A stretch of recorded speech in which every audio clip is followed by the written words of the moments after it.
بسم اللہ الرحمن الرحیم۔ قربانی کیسے کریں؟ قربانی کا مسنون طریقہ اور دعا۔ افضل یہ ہے کہ اپنی قربانی خود اپنے ہاتھ سے کرے۔ اگر خود نہ کر سکے تو کم از کم قربانی کے وقت سامنے موجود رہے۔ جانور کو لیٹانے سے قبل چھری تیز کرنا مستحب ہے تاکہ ذبح کے وقت جانور کو زیادہ تکلیف نہ ہو۔ جانور کو بائیں پہلو پر قبلہ رخ لیٹا دیں، یعنی اس کے پیر قبلہ کی طرف کر دیں اور اپنا دایاں پاؤں اس کے شانے پر رکھ کر تیز چھری سے جلد ذبح کریں۔ ذبح کے وقت قربانی کی نیت کرے، دل سے نیت کافی ہے، اس کے لیے الفاظ ادا کرنے ضروری نہیں۔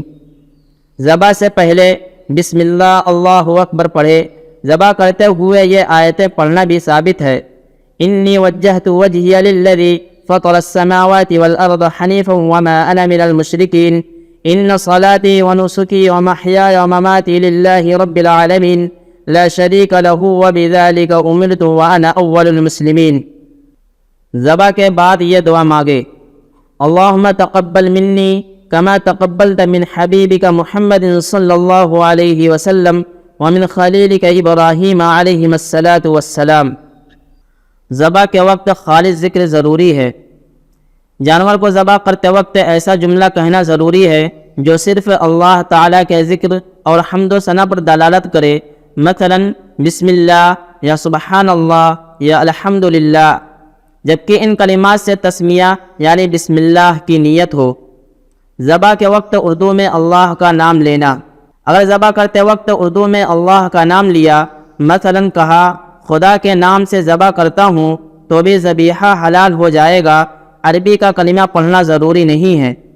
اگر ذبح کرتے وقت دعائیہ جملہ کہا، مثلا اللہم اغفر لی پڑھ کر ذبح کیا، تو جانور حلال نہ ہوگا، کیونکہ یہ خالص ذکر نہیں بلکہ اس میں سوال ہے، جبکہ ذبح کے صحیح ہونے کے لیے خالص ذکر ضروری ہے۔ ایک بسم اللہ سے کئی جانور ذبح کرنا۔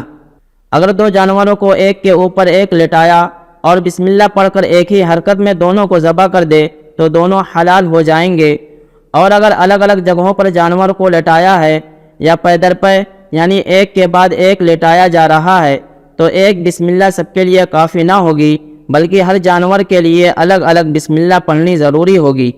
جو شخص جانور کو ذبح کرانے میں چھری چلانے والے کا معاون یعنی مددگار ہو، مثلا چھری میں ہاتھ لگا رہا ہو، تو اس پر بھی بسم اللہ پڑھنا واجب ہوگا۔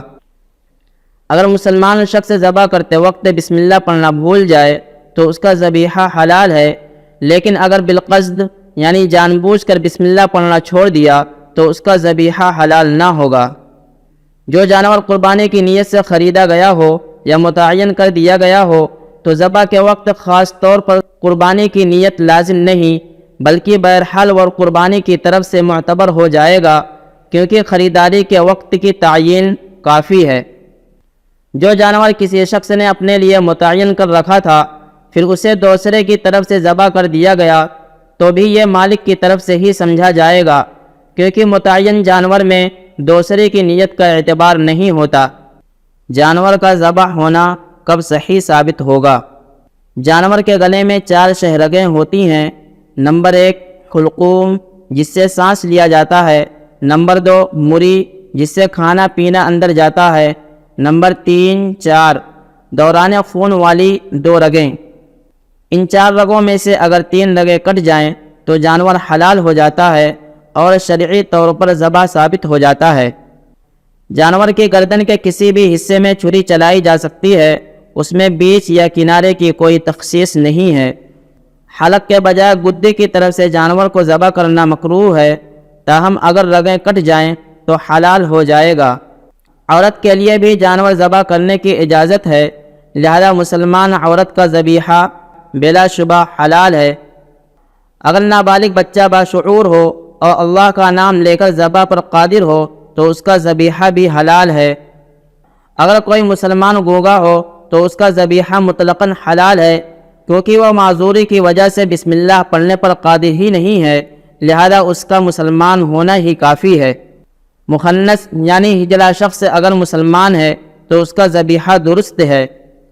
قادیانی کافر ہیں، ان کا ذبیحہ حرام ہے۔ اگر کسی قادیانی نے اللہ کا نام لے کر کوئی جانور ذبح کیا پھر بھی وہ جانور حلال نہ ہوگا، بلکہ مردار کے حکم میں ہوگا۔ سبحان ربک رب العزت عما یصفون وسلام علی المرسلین والحمد للہ رب العالمین۔